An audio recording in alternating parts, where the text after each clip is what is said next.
Et c'est reparti pour Smart Bourse, votre double dose quotidienne de marché en direct sur Bismart. Chaque jour à la mi-journée, 12h30, 13h. Et le soir, la grande édition, le grand digest de l'information économique, financière et boursière pendant une heure à partir de 18h30. Au sommaire ce soir, le bilan d'une semaine chaotique sur les marchés qui se termine bien, plutôt bien. Tout rentre dans l'ordre. Enfin, c'est pas si tout rentre dans l'ordre, mais le CAC 40 avec une hausse de 2% aujourd'hui efface sa baisse d'hier. Le S&P 500 marque au moment où on se parle un plus haut historique. Les marchés actions donc restent sur des niveaux confortables. Sur les marchés obligataires, on voit les taux qui remontent un petit peu après la baisse qui s'est accélérée encore ces derniers jours. Je vous rappelle qu'on est retombé à 1,25% hier matin sur le 10 ans américain. Le 10 ans américain qui évolue plutôt autour de 1,35% en cette fin de semaine. Du côté des banques centrales, évidemment, l'événement de la semaine, c'était les conclusions de la revue stratégique de la Banque Centrale Européenne qui ont été communiquées et détaillées hier par Christine Lagarde. On aura l'occasion d'y revenir avec nos invités de Planète Marché. Puis l'actualité Banque Centrale également qui nous amènera à parler de la Chine, puisque la Banque Centrale chinoise a fait savoir aujourd'hui qu'elle prévoyait un début d'assouplissement des conditions pour les banques, notamment. On n'est pas encore sur une baisse de taux d'intérêt, mais sur une baisse des ratios de réserve obligatoires pour les banques qui vont permettre quand même de libérer un peu plus de crédit pour une économie chinoise en ralentissement qui attire l'œil des investisseurs et des observateurs de marché. Là aussi, c'est un sujet qu'on pourra évoquer avec nos invités. Et puis le dernier quart d'heure de Smart Bourse, chaque vendredi soir, vous le savez, c'est la leçon de trading avec Bourse Direct et Christian Sanson, le responsable des formations de Bourse Direct, qui sera avec nous en plateau à partir de 19h15 pour parler de la value et des ratios de valorisation qui permettent d'apprécier la cherté d'une action sur les marchés.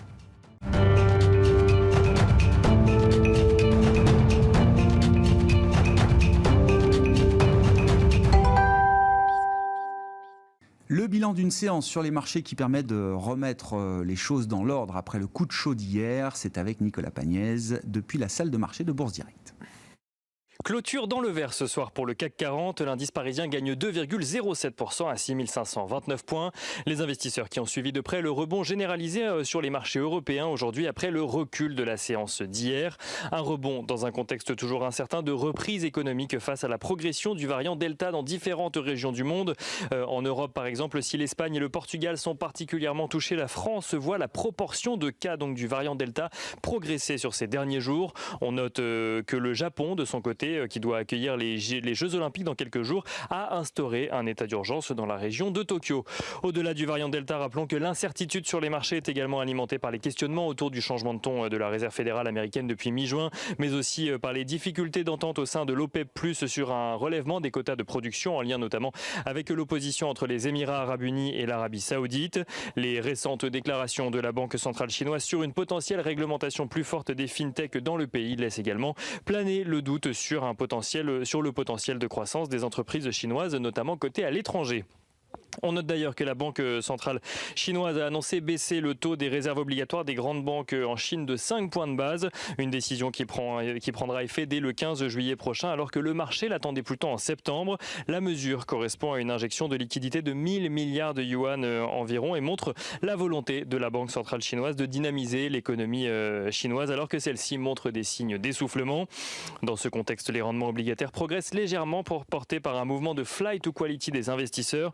Le taux à 10 ans aux États-Unis remonte à 1,35%, tandis que l'OAT à 10 ans en France revient vers 0,06%. Les investisseurs qui suivront également la réunion des ministres des Finances et des banquiers centraux au sein donc du G20 Finance qui commence aujourd'hui avec notamment à l'ordre du jour un ordre du jour qui concernera la fiscalité mondiale des multinationales. Après l'accord au G7 et la quasi-unanimité au sein de l'OCDE, la question sera d'entériner la mise en place d'une fiscalité minimum de 15% pour les multinationales, mais aussi la répartition des recettes fiscales en fonction des pays où le chiffre d'affaires de l'entreprise a été réalisé. G20 des finances qui commence donc aujourd'hui, qui continuera demain, donc demain samedi à Venise d'ailleurs. Côté valeur, le rapprochement entre TF1 et M6 progresse. Les groupes Bouygues, RTL Group, mais aussi évidemment donc les groupes TF1 et M6 ont annoncé la signature d'accords sur le sujet pour un rapprochement qui devrait se faire d'ici la fin 2022. CGG déclare de son côté prévoir un chiffre d'affaires annuel stable par rapport à l'année 2020 ainsi qu'un EBITDA d'environ 310 millions de dollars. Et on note que Airbus annonce de son côté avoir livré 297 appareils au premier semestre 2021 avec notamment un rebond de son activité en juin à la faveur de la réouverture des économies. Sur ce dernier mois de juin, le nombre d'appareils livrés par Airbus se monte à 77 tandis que 73 nouvelles commandes ont été enregistrées.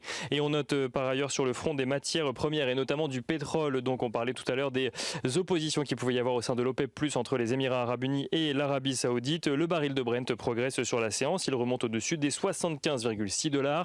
Et on finit avec l'agenda de la journée de lundi. Lundi, les investisseurs pourront suivre la réunion des ministres des Finances de l'Eurogroupe. Une réunion en présence de Janet Yellen.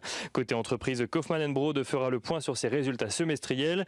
Et plus tard dans la semaine, les investisseurs découvriront également le livre beige de la Fed en prévision de sa prochaine réunion de politique monétaire les 27 et 28 juillet. Nicolas Pagnès qui nous accompagne en fil rouge tout au long de la journée sur Bismart depuis la salle de marché de Bourse Direct.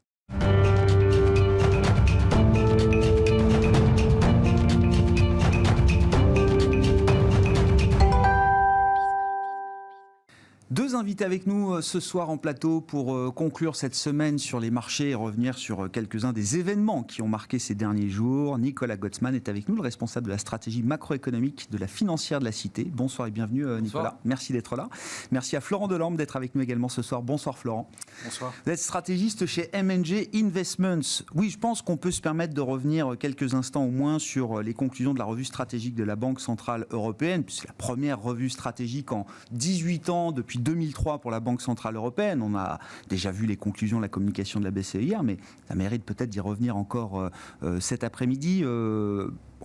C'est vrai que c'est difficile de trouver des commentaires très enthousiastes à l'issue de cette revue stratégique de la Banque Centrale Européenne. Tout doit changer pour que rien ne change. C'est un peu comme ça qu'on pourrait résumer les choses. D'ailleurs, je cite alors un des gérants obligataires d'M&G Investment, Wolfgang Bauer, qui écrit ce matin: la décision de la BCE de modifier sa définition de la stabilité des prix n'est qu'une tempête dans un verre d'eau.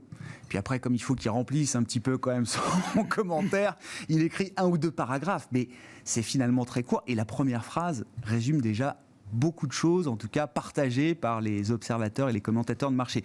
Pourquoi est-ce que c'est une tempête dans un verre d'eau, Florent ? Oui, alors en première analyse, effectivement, on peut se rallier à cette idée, parce qu'effectivement, pour dire les choses simplement, on nous annonce qu'on pourra désormais dépasser un peu les 2%, alors qu'avant l'inflation, puisque auparavant on soulignait plutôt qu'on pouvait être un peu sous les 2%, mais que 2% était quand même une limite un peu ferme. Là, on nous explique que des écarts au-dessus posent la même difficulté que des écarts en dessous. Donc, effectivement, en apparence, on peut dire, bon, de quoi parle-t-on la cible... Qui ça intéresse ? La cible, ça reste 2%. On nous explique qu'on peut être temporairement un petit peu au-dessus de 2%. Ça ne va pas changer, globalement. La structure de la politique monétaire, et d'où le commentaire de mon collègue. Et puis, il y a un deuxième axe important quand même de la déclaration, c'est cette idée de verdir un peu la politique monétaire en prenant en compte une dimension climatique. Mais là aussi, il n'y a pas vraiment de précision. C'est juste une position de principe sans qu'on connaisse le détail de la mise en œuvre d'une telle politique. Et ça amène effectivement des questions infinies. Donc, on reste là aussi un peu sur sa faim, d'où les commentaires qu'on trouve un peu partout, donc, y compris de mon collègue, pour dire, bon, finalement, à ce stade, on n'a pas grand-chose de plus à dire. Ça n'intéresse pas grand monde. Alors si je cherche quand même peut-être à élargir un peu l'horizon de l'analyse pour essayer de comprendre peut-être le sens du message qui est envoyé. Moi j'ai le sentiment quand même que Christine Lagarde et la Banque Centrale Européenne posent quelques jalons pour l'avenir, mais de manière extrêmement progressive et nuancée. Parce que finalement, les deux idées qui sont exprimées certes de manière infime, mais les deux idées, c'est quand même cette idée qu'on peut tolérer un peu plus d'inflation. Alors ce stade, on va nous dire, oui, mais de quoi parle-t-on ? Mais bon, la tendance quand même, c'est de dire, pourquoi pas un peu plus d'inflation ? Attendez, c'est ce qui a déjà été très vite circonscrit, hein. C'est-à-dire que un peu plus d'inflation de manière temporaire, si nécessaire, sur décision du Conseil des gouverneurs. Et tout de suite, ça a été précisé par Christine Lagarde hier, repris par Weidmann de la Bundesbank aujourd'hui. Le sujet, c'est pas du tout de compenser les 10 ans d'objectifs ratés en matière d'inflation. Pour que les choses soient claires, parce que évidemment, on va très vite rentrer dans le jeu de la comparaison avec la stratégie de la Fed versus la stratégie de la Banque Centrale Européenne. Dès le départ, les choses sont très claires. L'idée qu'on peut tolérer un petit dépassement transitoire de l'inflation en zone euro, ça ne nous amène pas à jeu égal avec ce que pratique la Réserve fédérale américaine. Tout à fait, mais moi j'y vois quand même un pas vers ce type de stratégie. Donc ce qui est important, c'est la tendance qu'on donne, puisqu'il faut pratiquer la politique des petits pas vers ce qui serait quand même une révolution. Et même chose pour l'intégration d'objectifs climatiques dans cette politique, on y va modérément. Mais si je peux donc expliquer un peu plus ce que je veux dire, je note que nos économies font face à 2 défis importants. Le premier, c'est la question de l'endettement généralisé de tous les agents économiques. Évidemment, la dette souveraine, mais également la dette corporate. Donc, c'est un premier défi pour lequel, à ce stade, on n'a pas trouvé de réponse. Et deuxième défi, c'est la transition énergétique et les enjeux climatiques. Je note que ces 2 défis se retrouvent dans ce qu'on nous annonce, même si ça paraît, en première analyse, assez anecdotique. Alors pourquoi ça se retrouve ? Parce que sur la question de l'endettement, dont on ne sait pas trop comment on va s'en sortir, on sait que un des moyens pour faire disparaître ce stock d'endettement, ça serait un peu plus d'inflation.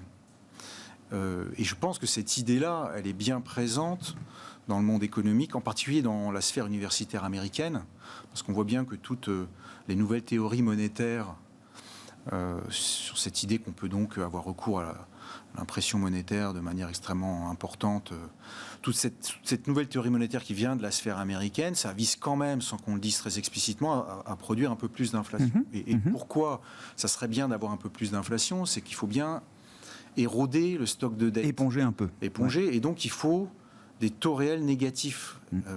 Et un taux réel négatif, c'est à la fois un taux nominal faible et en même temps un peu plus d'inflation. Et il me semble que Christine Lagarde, qui vient de cette sphère intellectuelle américaine, comme Olivier Blanchard par exemple, Olivier Blanchard et Christine Lagarde sont les 2 porteurs de ce discours américain dans le monde européen. Voilà. Moi je pense que l'idée qui vient de très loin, mais qui doit être annoncée progressivement, je comprends. C'est l'idée de dire, voilà, il va bien falloir combiner à la fois répression monétaire, c'est-à-dire des taux très bas, qui, si besoin est, passeront par un contrôle de la courbe des taux par les banques centrales, en utilisant le bilan des banques centrales. Et si en plus on a un peu plus d'inflation, vous commencez à éroder votre stock de dette. Donc il me semble que ce que je vois, moi, dans ce message-là, c'est de commencer à préparer les esprits sur cette idée de dire il peut y avoir un peu plus d'inflation. Mais donc on ouvre des portes. J'aime bien l'idée, on pose des jalons, c'est un petit signal de départ, mais vous dites c'est un cheminement qui prendra du temps, c'est la BCE, on pourra y revenir, pourquoi la BCE ne fonctionne pas comme la Fed, etc. Mais oui, il y a quand même cet aspect-là positif. Si la BCE n'avait pas envoyé ce signal-là, là, ça aurait été vraiment très décevant. Je dirais pas que c'est décevant, je dirais juste que c'est la voie que Christine Lagarde a choisie. Et elle s'appuie pour cela sur toute une réflexion qui vient des États-Unis. Mais c'est difficile en Europe, de mon point de vue, de dénoncer les choses aussi clairement que je le dis, parce que on a une culture allemande qui s'oppose à ce genre de stratégie. Donc on voit mal les représentants allemands adhérer comme ça rapidement à cette idée de dire mais pourquoi pas un peu plus d'inflation, mais en réalité il n'y a pas d'autre solution pour résorber. En tout cas c'est un levier extrêmement fort. Donc les représentants allemands, comme d'habitude, rechignent, font semblant d'hésiter, mais tout en acceptant quand même le petit pas en avant. Oui, c'est à l'unanimité que la revue stratégique a été conclue. Il y a eu quelques concessions, on leur dit ok, on va dorénavant intégrer dans l'inflation de manière différente la hausse de l'immobilier. Donc les Allemands se disent ok, du coup on aura des chiffres d'inflation un peu plus élevés, ce qui viendra compenser peut-être cette mesure qui tolère un peu plus d'inflation, puisqu'on touchera plus vite le 2% en intégrant différemment les prix de l'immobilier. Mais encore là, il faudra avoir des détails sur comment on va intégrer ces prix de l'immobilier. Donc je pense que la difficulté en Europe, c'est l'orthodoxie allemande qui est toujours dans les esprits, Et donc, il y a une nécessité pour Christine Lagarde, qui représente une école de pensée différente, d'avancer différemment, parce qu'il n'y a pas vraiment d'autres solutions, hormis cette idée qui reste très théorique, par les infrastructures, faire de la relance qui produira tellement de croissance que les dettes se rembourseront par la croissance. Mais ça serait bien quand même qu'on ait un peu d'inflation à côté. Puis je termine sur la deuxième idée, et je laisse mon collègue s'exprimer lui aussi. La deuxième idée, c'est on intègre la dimension climatique. Donc là, effectivement, deuxième grand défi de nos économies. Et une des seules solutions pour organiser cette transition qui sera quand même dans les faits extrêmement difficile à réaliser, parce que les modes de vie occidentaux vont pas pouvoir être reconfigurés comme ça facilement. Il y aura forcément une résistance dans les populations, y compris chez ceux qui se déclarent très favorables à ça, mais qui, dans les faits, ont parfois des comportements très contradictoires et tout en étant extrêmement favorables à une transition énergétique, vont quand même prendre un avion pour faire 10 000 km et aller passer des vacances en Asie. Donc on a tous des contradictions. Et cette transition énergétique-là, elle ne pourra se faire que par une contrainte financière extrêmement forte. C'est-à-dire qu'il faut que tous les modes de financement assèchent complètement les activités humaines qui sont à l'encontre de cette transition énergétique. Et donc ça passe effectivement par un pilotage très fin des financements de la Banque centrale, qui donc va arrêter de faire des quantitative easing en achetant de la dette corporate d'entreprises qui ne sont pas dans le bon sens en matière de transition énergétique. Ça passe par un encadrement des banques, où on va de plus en plus noter les banques en faveur de celles qui pratiquent une éradication des financements dits suspects dans le nouveau modèle qu'on veut imposer pour faire face à ce défi climatique, il faut reconnaître, assez titanesque. Et puis enfin, ça passe par l'industrie de l'asset management, où on voit bien que depuis 1 an et demi, la pression est de plus en plus forte pour que nous, dans nos métiers, on réoriente là aussi les flux d'investissement. Et tout ça, derrière, c'est la Banque centrale, en fait, qui va... D'accord, la Banque centrale trouve pleinement son rôle dans cette architecture que vous décrivez et qui concerne la sphère financière. Exactement, notamment. Parce qu'il y a deux manières d'organiser une transition aussi difficile à faire. C'est soit effectivement, vous légiférez, vous contraignez, et auquel cas, vous heurtez quand même potentiellement à de la contestation, ou soit vous asséchez les financements. C'est plus discret, mais ça produit les mêmes effets. Donc, pour conclure, en apparence, ça paraît anecdotique parce que c'est 2 petits pas, mais il me semble qu'on est quand même sur 2 jalons énormes qui sont posés. Comment on règle le problème de la dette en autorisant un peu plus d'inflation, et comment on fait cette transition énergétique en orientant les flux financiers vers quelque chose de différent. Et en ce sens, ça peut constituer du coup un événement important. Ah oui, je trouve que votre manière de présenter les choses est assez faire au regard justement des contraintes inhérentes à la Banque Centrale Européenne, la construction européenne incomplète, etc. Vous dites finalement, au regard des contraintes qui existent autour de la BCE, ce qu'elle a produit, c'est assez optimal. Je ne sais pas si c'est le mot, mais ce sont des avancées réelles. Je pense qu'il n'y a pas d'autre solution qu'un peu d'inflation et effectivement une contrainte très forte sur les financements. Simplement, c'est difficile à dire brutalement comme ça. Donc il faut poser des jalons. Et Christine Lagarde, sur la question climatique, par exemple, pose des jalons depuis 3 ans, quand elle était au FMI. On sent que ça va... Elle veut que ce soit le marqueur de son mandat à la BCE. Elle disait qu'il faut verdir les politiques monétaires. Elle est arrivée à la BCE, elle a fait plusieurs interventions sur ce thème-là. Maintenant, elle l'inscrit dans les actes. Donc tout ça vient de très loin, c'est pensé, et ça me semble cohérent avec les seules solutions qui sont à notre disposition pour résoudre ces 2 défis fondamentaux. Bon, Nicolas, tous les commentaires évidemment sont attendus. Alors il y a plein de sujets évidemment derrière ce travail de la Banque Centrale Européenne.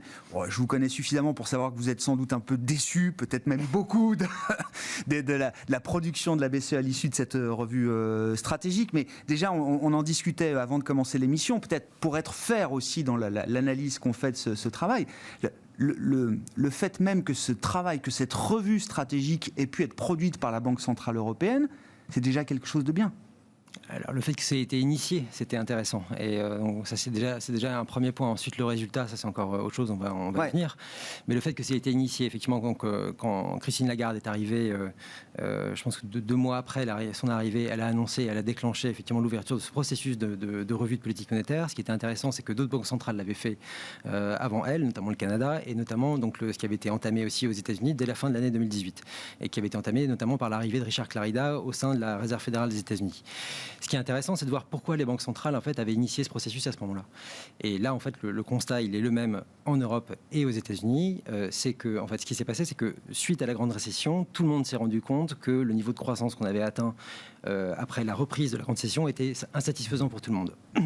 Et donc, on a commencé cette revue-là. Et donc, les États-Unis, eux, en fait, si je prends le plus haut de 2008, donc le premier trimestre 2008 jusqu'à la fin 2019, c'est-à-dire avant la crise de la pandémie, enfin, on a à peu près 23% de croissance aux États-Unis. En Europe, on a eu 8,9% de croissance pendant cette même période-là. Donc en fait, on voit qu'il y a effectivement un ralentissement. Les États-Unis se posent la question alors qu'ils ont une croissance qui est quand même beaucoup plus importante que la nôtre. Et nous également, on se pose cette question-là.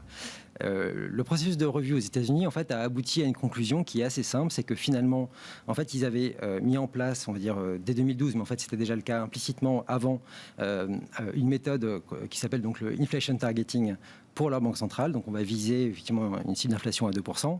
Et en fait, ils se sont rendus compte que, en fait, pour un processus de reprise, cette méthode-là n'est pas du tout adaptée.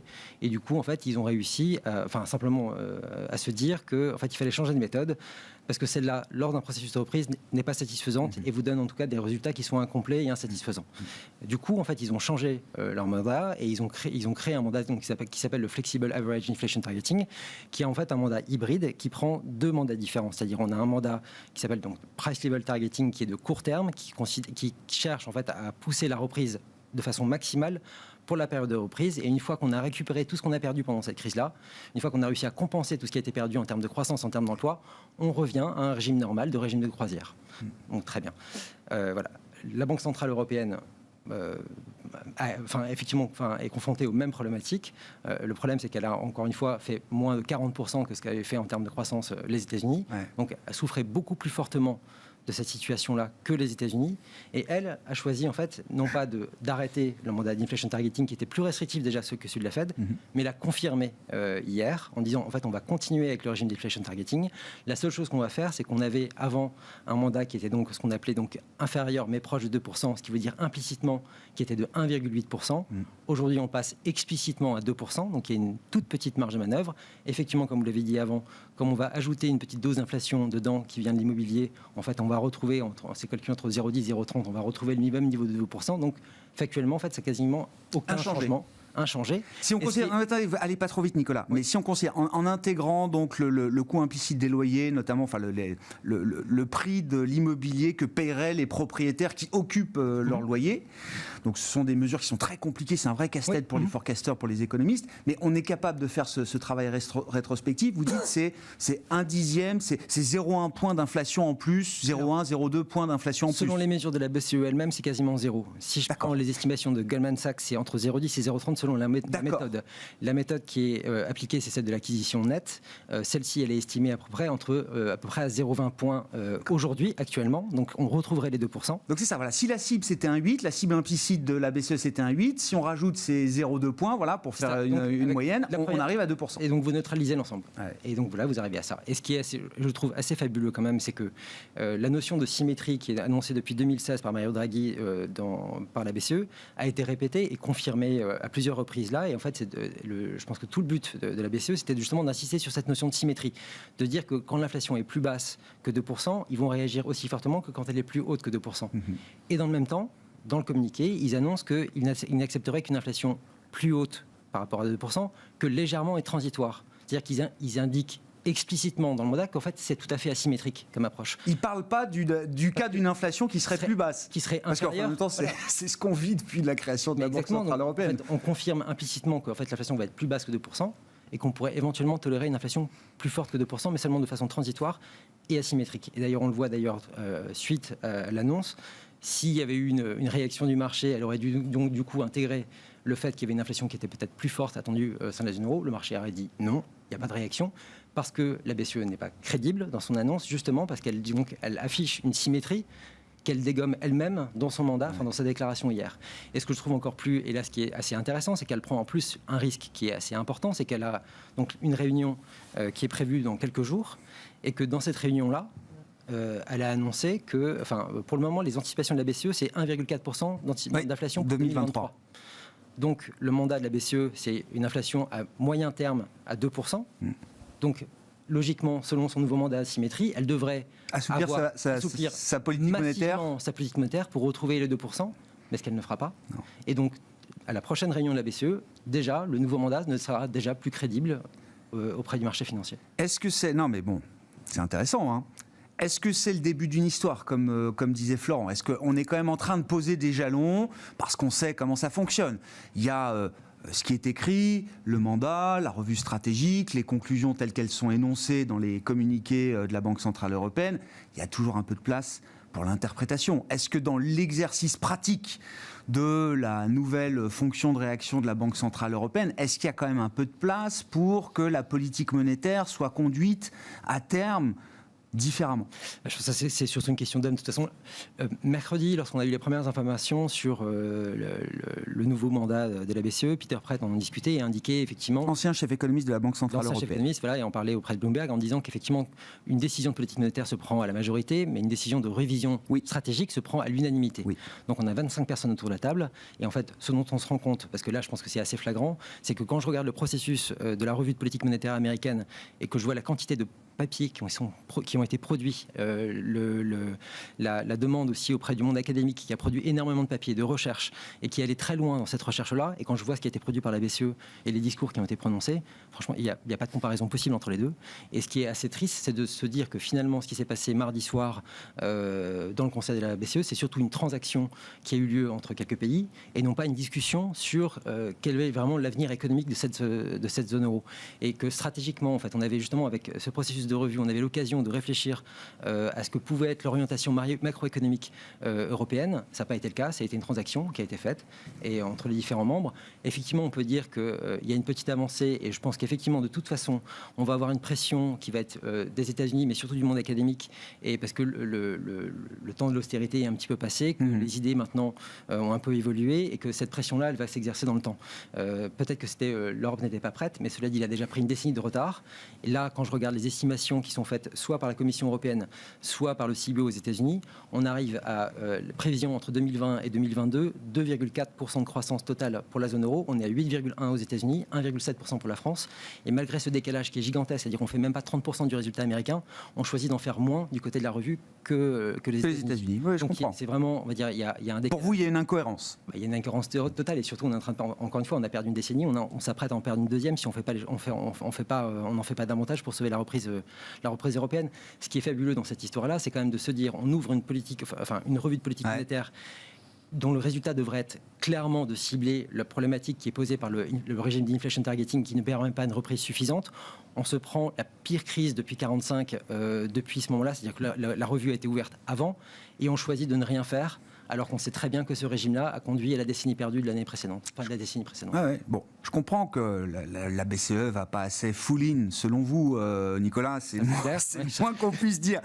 Néanmoins, est-ce que par exemple, cette nouvelle stratégie, cette nouvelle fonction de réaction de la BCE, est-ce que ça permet d'être certain qu'on évitera à l'avenir des erreurs de politique monétaire telles que la hausse de taux de 2008 ou encore la hausse de taux de 2011? Il y a les 3 points positifs, c'est celui-ci, c'est en gros les erreurs qui ont été commises en 2008 et 2011, a priori, théoriquement, ne pourront pas être reproduites. Déjà, ça, c'est déjà une première chose. Ouais.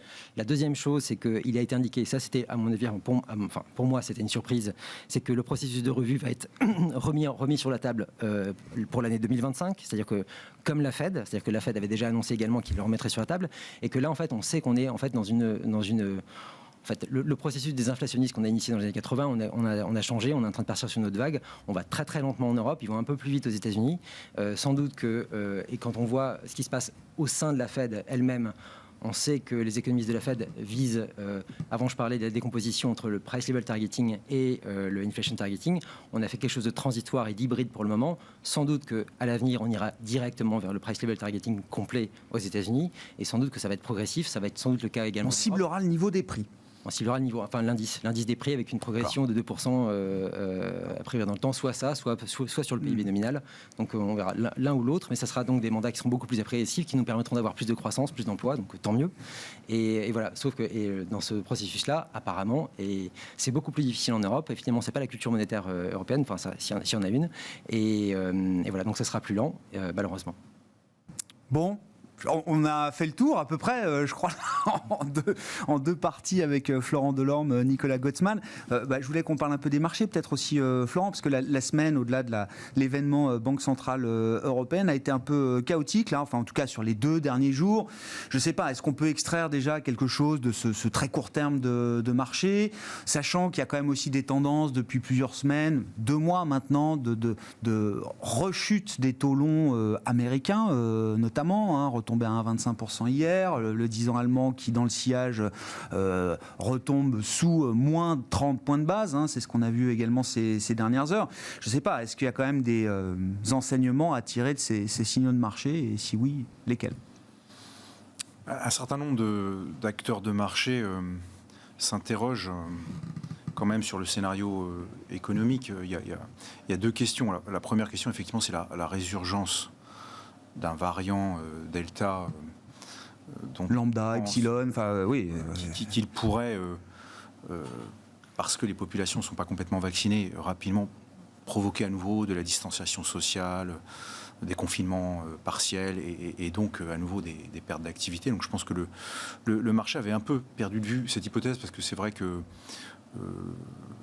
les vaccinations ayant beaucoup progressé pendant la première moitié de l'année, l'idée s'était formée que on sortait définitivement de cette épidémie, sauf qu'effectivement, les vaccinations marquant un palier, il y a toujours une fraction significative de la population qui peut, si elle est touchée par le nouveau virus, saturer assez vite les services hospitaliers et donc nécessiter, comme c'est déjà le cas depuis quelques jours dans certains pays, la remise en place de mesures de distanciation sociale, le reconfinement. Donc quand on regarde un peu les chiffres comme vous le faites, avec le prisme financier de l'investisseur, vous dites oui, c'est quand même un risque sanitaire sérieux, toujours, qui remonte. C'est pas juste un narratif de marché ou un storytelling qu'on se raconte pour expliquer a posteriori, ex post, ce qui se passe sur les marchés. Non, Non, je pense que la question quand même revient. Elle s'est pas devenue le thème central, mais ça revient hanter un peu les opérateurs. Et puis, je dirais la deuxième question qui vient à nouveau attirer l'attention, c'est quand même la question de la nature de la reprise économique. Parce que, à ce stade, ces dernières semaines, il y avait plutôt un climat un peu d'euphorie sur les chiffres de croissance, effectivement, pour l'année 2021 un peu partout, qui forcément sont spectaculaires, vu qu'on a des effets de base très favorables, et qu'après les creux qu'on a connus, on a des croissances très, très fortes, anticipées un peu partout, en tout cas en Europe, aux États-Unis pour 2021, et le marché, disons, restait un peu focalisé sur ces chiffres-là. Mais même cette dimension-là, elle peut être questionnée, parce que si je prends le cas de la France, par exemple, vous prenez le dernier rapport de l'INSEE qui a été publié récemment, il est assez enthousiaste en disant la France va connaître une croissance importante en 2021. Donc là, c'est sans prendre en compte des hypothèses de retour de confinement. Et puis on nous dit dans le même rapport, donc on retrouvera fin 2021 un rythme de production qui sera celui qu'on avait fin 2019. Le niveau de PIB du quatrième trimestre 2019. Voilà. Et cette phrase-là, elle passe un peu inaperçue, mais en réalité, elle pose quand même problème. Dans la mesure où on regarde cette croissance, on dit c'est super, il y a beaucoup de croissance. Mais enfin, le fait est que on retrouve seulement fin 2021 un régime de croisière qui prévalait en 2019. En soi, cette information-là, elle interpelle quand même. Parce qu'après, on a quoi à partir de 2022 on se pose la question de quelle est donc la croissance potentielle, la croissance structurelle. Et là, on revient sur les sujets qui viennent d'être évoqués. Très faible croissance structurelle en zone euro, qui est liée à la fois, effectivement, à une certaine réticence culturelle, notamment allemande, à user de la politique monétaire pour stimuler au mieux la croissance, mais qui est aussi liée à des déficits structurels de l'organisation productive dans la zone euro. Parce que pour avoir une croissance potentielle, il faut certes une politique monétaire adaptée, mais il faut aussi une organisation sociale qui soit productive. Et on sait que de ce point de vue-là, les États-Unis sont aussi un peu en avance. C'est-à-dire qu'ils ont à la fois une politique monétaire un peu plus agressive et plus accommodante, plus tournée vers la croissance, et puis en même temps une organisation du travail qui stimule un peu plus l'innovation et la productivité. Donc en Europe, on ne voit pas comment on va pouvoir dès 2022, au-delà des questions de politique monétaire, résoudre les questions fondamentales qu'on se pose depuis 30 ans sur le manque de productivité et de croissance potentielle en Europe. Donc de toute façon, très vite, cette question-là va revenir en avant. La croissance potentielle en sortie de crise, elle sera encore plus faible que celle qu'on avait avant la crise et sur laquelle on s'interrogeait déjà beaucoup. Tous les débats de la séquence 2017-2019, c'était comment est-ce qu'on fait pour renforcer la croissance potentielle dans la zone euro. Et à l'époque, déjà, on évoquait des plans de relance via les infrastructures notamment, ou de manière générale le financement de l'innovation, de la recherche. Donc là, on voit que la crise sanitaire a permis de débloquer assez rapidement cette thématique, mais ça ne va pas produire d'effet sous 12 mois. Et donc ça veut dire quoi? On a les marchés, en tout cas, ont déjà consommé tous les effets positifs de la reprise et sont déjà revenus dans les perspectives qui prévalent toujours sur le moyen terme, dès 2022, vous le dites, croissance médiocre, faible inflation, etc. Les marchés sont déjà revenus à cette histoire-là. Je dirais pas, puisque le thème... On a déjà fait un cycle, quoi. Le thème qui prédomine encore, c'est on va repartir en fanfare. C'est encore ça, quand même, la thématique dominante. D'accord. On voit bien qu'aujourd'hui, on récupère ce qu'on a perdu hier, mais je dis juste que cette idée que j'essaye de développer, que de toute façon, on retrouvera à peine les niveaux de pré-crise en 2021 et qu'ensuite, on retombe encore avec ces problématiques de croissance structurelle faible, ce sujet-là que jusqu'à présent, le marché veut mettre de côté, il reviendra forcément sur la table. Et actuellement, c'est vrai que c'est pas ce qu'on a envie d'entendre, c'est pas ce dont on a envie de parler, et qui plus est, les banques centrales, par leur discours de soutien important, disons, effacent un petit peu les discours macroéconomiques. En réalité, le sujet qu'on regarde le plus, c'est les liquidités qui inondent les marchés. La macroéconomie est passée un peu en retrait, mais elle reviendra forcément sur le devant de la scène, parce que ce réel-là ne peut pas complètement être évincé.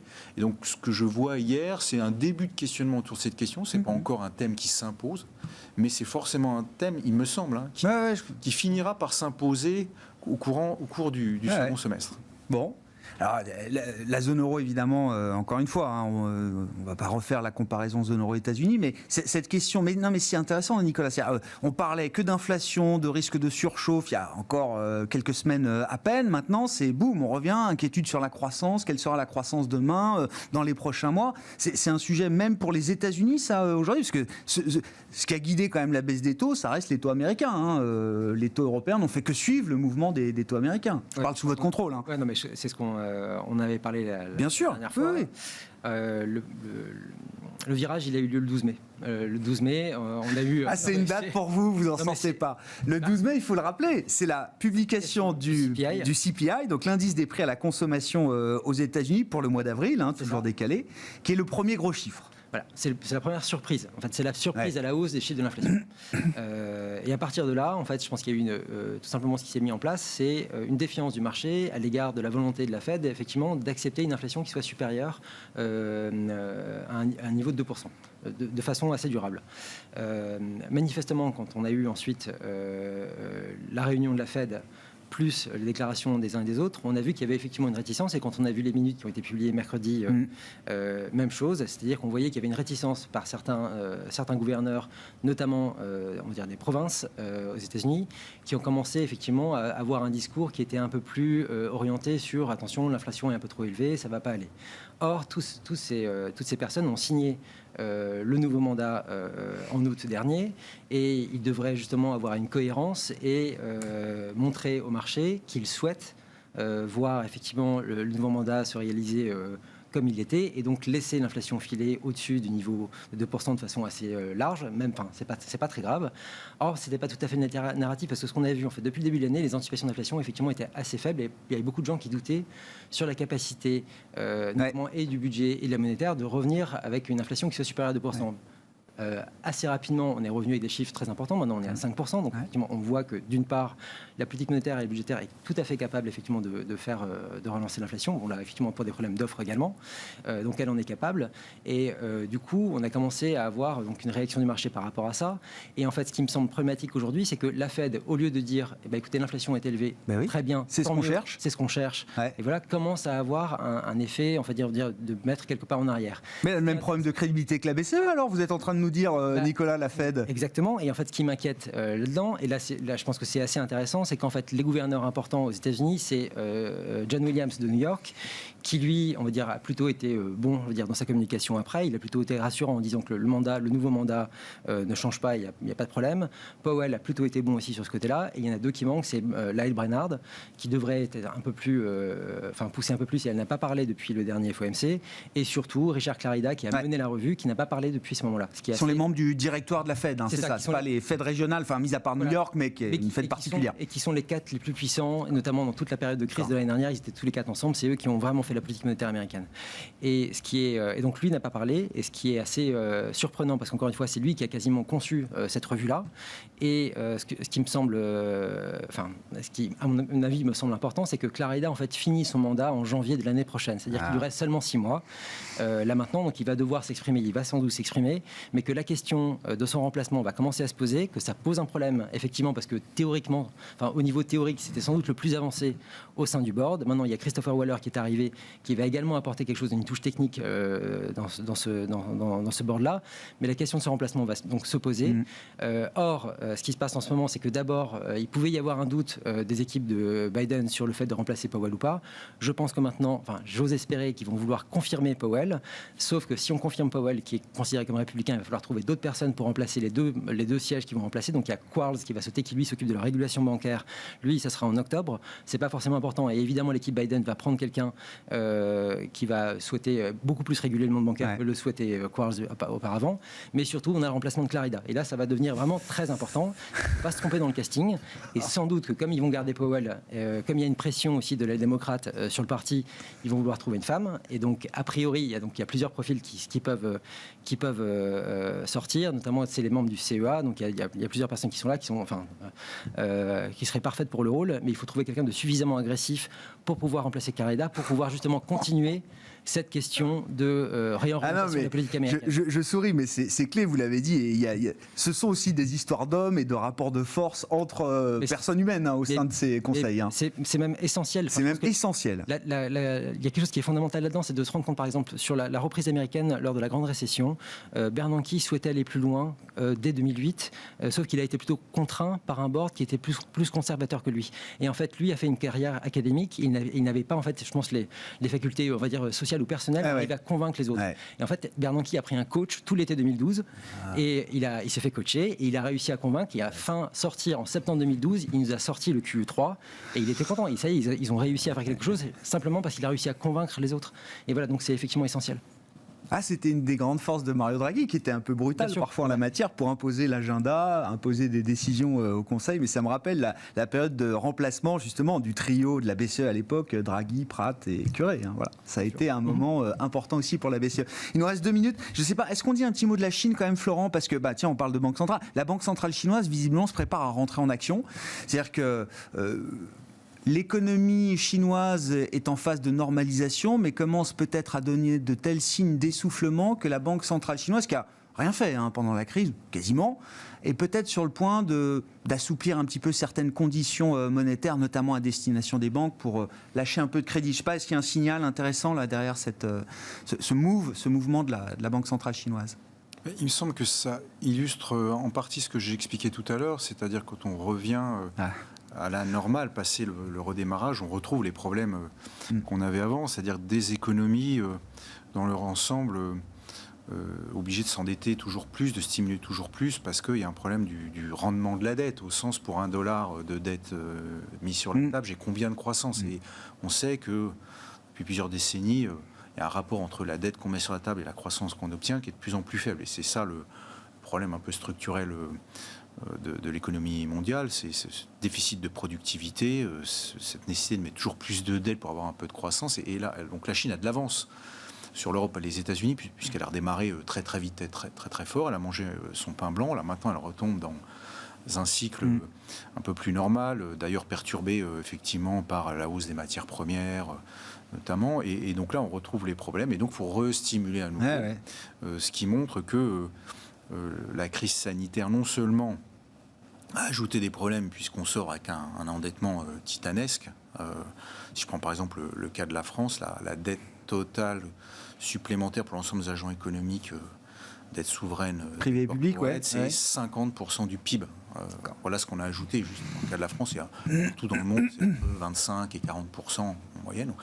Donc on a les mêmes problèmes qu'avant, mais avec en plus ce surcroît de dette, et on va recommencer à essayer de stimuler. Mais le vrai enjeu, c'est effectivement, est-ce qu'on ne peut pas stimuler cette fois-ci en optimisant au maximum la croissance en sortie, et donc c'est toutes ces thématiques sur innovation, infrastructure, éducation et autres, parce qu'il faut sortir de ce cercle où on investit beaucoup pour peu de résultats. Il faut continuer à investir, mais il faut du résultat à la sortie.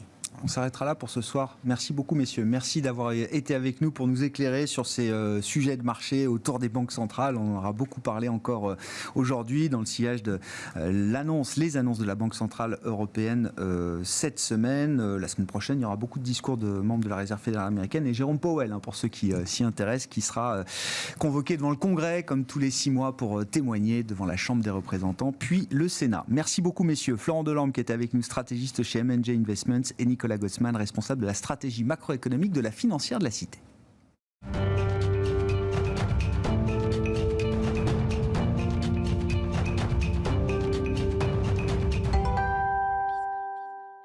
Le dernier quart d'heure de Smart Bourse, chaque vendredi soir, c'est la leçon de trading avec notre partenaire Bourse Direct et Christian Sanson qui est avec nous ce soir, responsable des formations chez Bourse Direct. Bonsoir et bienvenue Christian. Bonsoir. Merci d'être là avec le paperboard et les outils pédagogiques qu'on va vous apporter pendant 10 minutes pour parler de la value. Voilà, tout le monde Super parle de la sujet. value. Voilà. Je ne suis pas sûr que tout le monde ait bien compris encore ce que c'était que la value. C'est pour ça que c'est bien d'avoir 10 minutes pour mieux comprendre. Ça va être juste. Ça sera juste. Voilà. Mais... Donc si on peut juste mettre le premier slide. Ouais.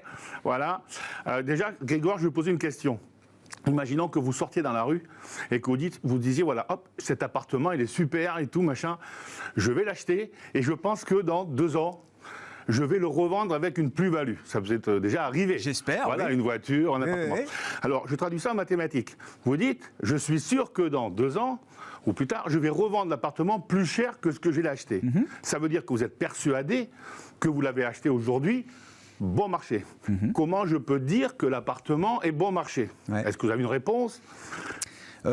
Comment mesurer ça? Il faut... non, j'ai pas la réponse précise, j'ai pas la réponse mathématique. Alors déjà, il faut le comparer, si possible, à la moyenne du marché. Alors oui, là où il se trouve. Bien si sûr. on est ici, c'est pas le Vieux-Port à Marseille. Votre arrondissement, votre quartier, etc. Bien et sûr. en plus, et déjà directement par rapport aux appartements qui sont en vente dans le même immeuble. Dans le même immeuble. Ouais. Donc là, vous êtes d'accord. Ouais. Voilà. Donc en fait, le but est là. Et donc le but de la value, le but de l'analyse fondamentale, c'est de savoir, de chercher pourquoi il va monter plus que les autres, d'accord? Quelle est la valeur ou les valeurs qui vont monter le plus que les autres. Alors quand on arrive dans ce quartier, c'est vrai qu'il y a des appartements qui sont pas chers, parce qu'il faut refaire le robinet, la plomberie, etc. Il y a des appartements qui sont normalement chers. On arrive, on pose les valises, maintenant les restos sont ouverts, on peut les manger. Et il y a des appartements qui sont très chers, parce qu'il y a la vue sur Paris, des robinets en or, etc., des prestations de luxe. Vous êtes d'accord? Bon, donc maintenant, on va mettre la slide numéro 2, si vous voulez bien. Et donc, ce qu'il faut comprendre, c'est que ça, c'est normal. C'est tout à fait normal. Parce que c'est pas cher, il y a une raison, c'est très cher, il y a une raison. Moi, je cherche simplement à savoir quelle valeur, entre guillemets, va monter le plus. Parce que les appartements ou les valeurs, c'est pareil. On va comparer les valeurs par rapport à ses concurrents directs et par rapport à la moyenne sectorielle. D'accord? Pour savoir lesquelles sont undervalued, sous-évaluées, et celles qui sont overvalued, trop évaluées. Il y a sûrement des raisons, mais on parie, on veut chercher celle qui va monter le plus. Il y en a qui sont pas chères pour de bonnes raisons, il y en a qui sont pas chères pour de mauvaises raisons. Et vice-versa pour les appartements ou les actifs qui sont chers ou très chers. Il y en a qui le sont pour de bonnes raisons et il y en a qui le sont peut-être pour des raisons exagérées. Voilà. Maintenant, je pars du principe que tous les dirigeants qui sont à la tête de toutes les entreprises, ils sont là pour améliorer les résultats de l'entreprise, etc., rattraper le secteur si on est en retard, etc. Donc tout ça, c'est normal, c'est leur job. Si je prends simplement mon secteur, qui est actuellement en croissance et qui passe, donc je dis de T à T plus 4, il a monté de 50%, mais celles qui n'étaient pas chères, elles vont monter de 100%. Et c'est simplement, elles suivent le marché. Et celles qui étaient très chères, elles vont aussi monter, il n'y a pas de raison qu'elles ne montent pas, mais elles vont monter que de 25%. Et si je reprends l'exemple de l'appartement, une fois que vous avez fait des travaux, que vous avez remis aux normes, que vous avez fait la peinture, le ravalement, etc., je suis désolé, mais à long terme, ces valeurs-là ou ces appartements-là auront tendance à rattraper la tendance tendance du secteur. Mais une fois que tout ce qui sont, on est place Vendôme, Bourse Direct, une fois que tu as la vue sur Paris, que tu as l'ascenseur qui monte et qui descend, que tu as les robinets à nord, Qu'est-ce qu'on peut avoir de plus? pour que ça explose à la hausse, eh bien, vous avez donné la réponse, rien. Donc, elles aussi, elles auront tendance à rattraper le secteur. Certes, ce sont les plus sûrs, sûrement. Ce que les gérants appellent le retour à la moyenne, c'est ça, souvent. C'est ça. Exactement. Il est exactement à l'écran. Donc, il faut chercher les valeurs qui sont sous-valorisées. Et pour ça, on va utiliser des indicateurs de valorisation. D'accord ? Alors, le premier que tout le monde connaît, tout le monde a entendu parler, c'est le fameux PER, qui est le prix, le price, divisé par les bénéfices nets par action. En anglais, ça s'appelle les EPS, Earning Per Share. D'accord ? Oui, on peut utiliser le PER, comparer une valeur avec d'autres valeurs, Carrefour, Casino, Stellantis, Renault, etc. Mais il me pose un problème, cet indicateur-là. Ça date de la classe de 3e.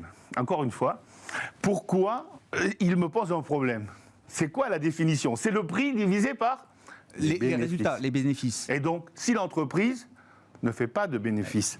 Il y a plein d'entreprises qui ne font pas de bénéfices, vous êtes d'accord ? Amazon, pendant très longtemps, n'a pas fait de bénéfices. Le truc, c'est simplement, même temporairement, il y a la Covid, c'est possible que les entreprises ne fassent pas de bénéfices. Donc, avant de faire du bénéfice, on peut l'utiliser pour le secteur où il y en a, mais avant de faire de bénéfices, qu'est-ce qu'il faut faire ? Chiffre d'affaires. Du chiffre d'affaires. Eh bien voilà, bravo, du chiffre d'affaires. Donc, on va utiliser des indicateurs qui prennent en compte le chiffre d'affaires. Le premier, qui vraiment s'applique quasiment à tous les secteurs, c'est capitalisation sur chiffre d'affaires. En anglais, price to sales. D'accord ? La capitalisation, c'est le cours multiplié par le nombre de titres. Alors là, total, c'est pas comme les indices, c'est pas le flottant. Non, le titre total. Divisé par le chiffre d'affaires. Et bien évidemment, il va falloir comparer la valeur, la capitalisation, par rapport à ses historiques et par rapport, bien évidemment, aux concurrents. Il y a toujours dans un secteur donné, même dans le luxe, on parle d'Hermès, Christian Dior, même dans le luxe, il y a des valeurs qui sont sous-valorisées par rapport à leurs concurrents, bien évidemment. Donc ça, c'est le premier.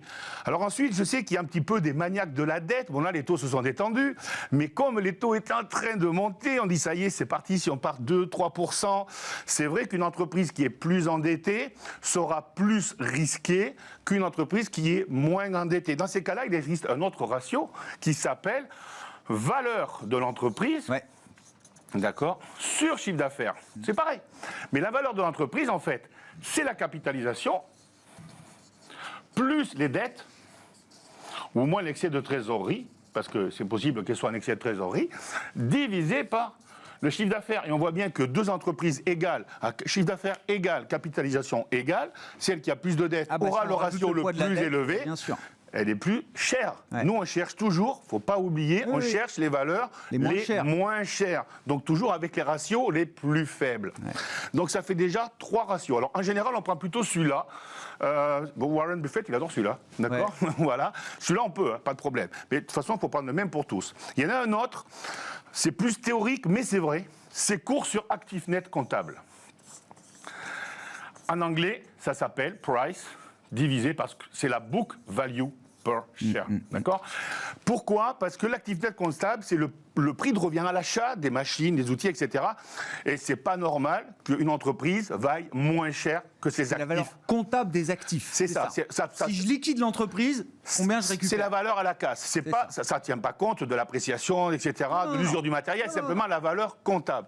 Et le truc, c'est que à l'époque, Peugeot était passé sous les 8 €. Alors là aussi, par exemple, les bancaires, elles sont encore sous leur actif net comptable. Le BNP, Société. Mais il y en a toujours une qui est plus massacrée que les autres. Donc à vous de chercher sur Internet qui c'est. Parce que c'est la moins, encore une fois, c'est la moins chère. D'accord ? Et bien évidemment, il en reste un, parce que les investisseurs, qu'est-ce qu'ils veulent ? Ils veulent aussi du rendement, on en a déjà parlé. Le rendement, c'est tout simplement le dividende divisé par le cours de la valeur. Bon, ce sont des ratios assez simples, mais vraiment très efficaces. Bon, il y en a des plus compliqués, hein, bien sûr, utilisant les bits, les bitdas et tout ce qu'on veut, mais ça ne sert à rien de se prendre la tête aujourd'hui là-dessus. Il faut rester simple. Alors, il y a un petit bémol sur le PER. Alors, il faut le dire quand même, qui est peut-être un des ratios les plus utilisés, je ne sais pas, en tout cas, mais les plus cités, les plus souvent mis en avant. Hein. Le PER, c'est vraiment le standard. Alors je suis d'accord, mais en fait... Non, mais bien sûr, il faudrait expliquez-nous pourquoi il faut le prendre peut-être avec un peu de recul. Il faudrait parler plutôt de PEG, en fait. Oui. Parce que le PEG, c'est le PER divisé par le taux de croissance des bénéfices par action. Qu'une entreprise le paye cher, oui, si et seulement si. Mais si c'est une croissance de 20-30% des bénéfices bien évidemment, c'est pas la même histoire. Par contre, quand on regarde le PER aujourd'hui, je ne veux pas faire alarmer, je regardais l'autre jour tout à l'heure, un PER liquide, tout ça, on a des historiques depuis 2005 sur les PER des valeurs. D'habitude, ça se paye 17, 18 fois, là on est à 27. Ouais. Donc c'est vraiment, sur certaines valeurs, même tranquille, ça sert quand même de repère. On peut regarder le PER en instantané, on peut le regarder en forward-looking aussi. Il faut toujours comparer. Il faut toujours comparer, soit aux concurrents, soit à l'historique de la société. Mais c'est vrai que le PER, malheureusement, tout le monde n'a pas de bénéfices, notamment les biotech et tout ça, donc, donc on ne peut pas l'utiliser. Hein. Donc maintenant, si on peut mettre simplement la dernière slide, parce qu'en fait, le but de la value, le but de l'analyse fondamentale, c'est de faire un tableau. Alors là, j'ai mis ceux que j'ai expliqués là. On met la valeur 1, on met la valeur 2, etc. Les valeurs qui vont faire le secteur d'activité. On va remplir nos cases parce que malheureusement, on n'a pas les tableaux tout faits. Ça demande beaucoup de travail, c'est vrai. Et c'est là que les gens commencent à suivre un petit peu parce qu'ils croient que l'analyse fondamentale, c'est juste le dirigeant, le machin. Non, pas du tout. Non, ce sont des ratios financiers. Et ça demande pas mal de travail personnel. Et là, on reste simple. D'accord ? Oui. Voilà. Et donc, à vous de faire la moyenne ou à vous de faire la médiane sectorielle, parce qu'encore une fois, on ne l'a pas. Non, mais c'est la clé. Définir la cherté d'une valeur, c'est quand même très important quand on est dans des logiques d'investissement de moyen et long terme. Voilà. Merci beaucoup, Christian. Merci pour cette explication de ce qu'est la value et comment mesurer la valeur intrinsèque d'une entreprise et la comparer par rapport à son secteur. Il y a d'autres ratios, mais ceux-là sont déjà très bien. Oui, mais déjà, c'est bien. On a vu déjà quelques ratios principaux. Christian Sanson avec nous ce soir dans la leçon de trading, le responsable des formations de Bourse Direct.